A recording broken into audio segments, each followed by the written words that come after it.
Ang gaganda nga po pala ng mga isda na pamili natin ngayon. Dahil ngayon pa nga lang po gumaganda yung panahon, kaya ngayon pa lang po nakakapalaot ang mga bangka. Samahan niyo po kami, let's go! Maganda nga po pala ang sikat ngayong araw dahil ngayon pa lamang po nagpakita ang ating haring araw dahil po sa dalawang bagyong magkasunod na naranasan natin. So makilimlim at saka maulan po talaga noong mga nakarang araw. Kaya ngayong araw pa lang po nag-aliwalas yung ating panahon. Ayan, maga nga po pala kami nagising ng asawa ko at bago po kami umalis, pinakain niya nga po pala muna yung mga alaga niyang manok at hindi nga lang po pala manok yung pinapakain niya. Pati na rin po yung ibong maya-maya na nakikisalo po sa manok niya. Dahil maganda nga po yung panahon natin ngayon, napakaaliwalas po ng dagat dahil kalmada na po siya. At ang ganda nga po pala talaga ng gawa ng Lord kasi meron pong lawin na paikot-ikot dito sa dalampasigan na talaga naman pong hindi siya naglalayo, dyan lang po siya nagpaikot-ikot. At dahil dalawang bagyo nga pong magkasunod yung dumating po sa atin, so yung mga kubo po dito sa tabing aplaya ay talagang na-wash out po siya or nakuha po talaga siya ng alon. At ito na nga lang po pala yung natira dun sa kubo po na pinaghahanguan natin. Baka pag nauntog ka, makalimutan mo siya. Char, yung may mga utang dyan, baka makalimutan nyo ha. Char! Syempre po, para mas maging maalwan po yung galawan kasi talaga naman po delikado kasi makakauntog po talaga siya.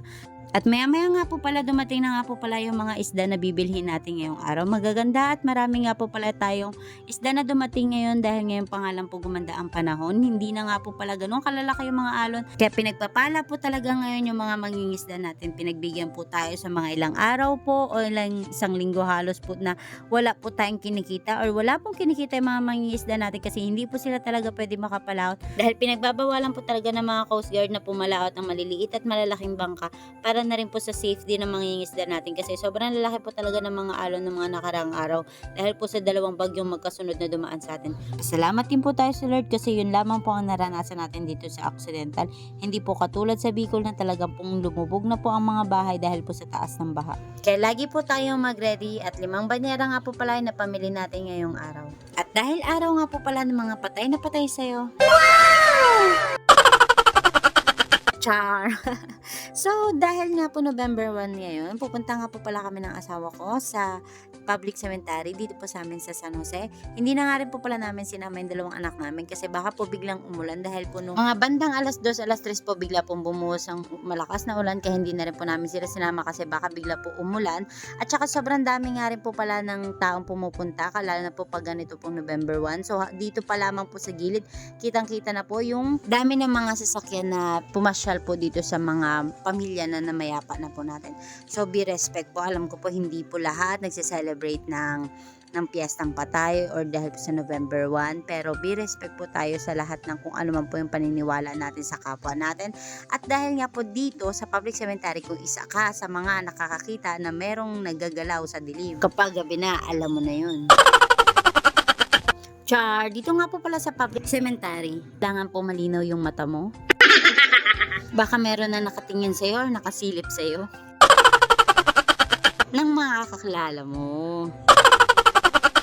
Dito nga pala sa public cemetery, meron kang mga kaanak or mga kakilala na nakahimlay dyan. Kailangan meron kang palatandaan kasi pag wala kang palatandaan, hindi mo sila makita sa dami ng mga nicho na nagkakatabi-tabi or minsan nagkakapatong-patong pa. So, ngayon nga pala, gabi na po pala kami nakauwi. Mga 6 na po kami nakauwi niyan. Sobrang dami pa rin po ng mga taong pumupunta. Kahit madilim na po, may pumupunta pa rin po sila. Kasi gagawa po sila ng, alam nyo na. Char. May mga tanod, police po na nakabantay, tsaka may mga medic din po nakabantay doon sa public cemetery po natin dito sa San Jose. Kasi po in case emergency po, meron po kagad na mag-aagapay sa kanila. Tapos po nung pauwi na po kami, naisip po namin na dumaan po sa night market para bilhan ng pasalubong yung dalawang bata po namin kasi hindi po namin sila sinama. At ito nga po pala yung itsura dito ng plaza namin. Medyo madilim at tsaka wala pa po talaga mga design pang Christmas. Hindi ko po alam kung bakit, baka nagtitipid po sila sa kuryente. Char, baka may pasabog yung mayor namin sa gaganda ng San Jose namin.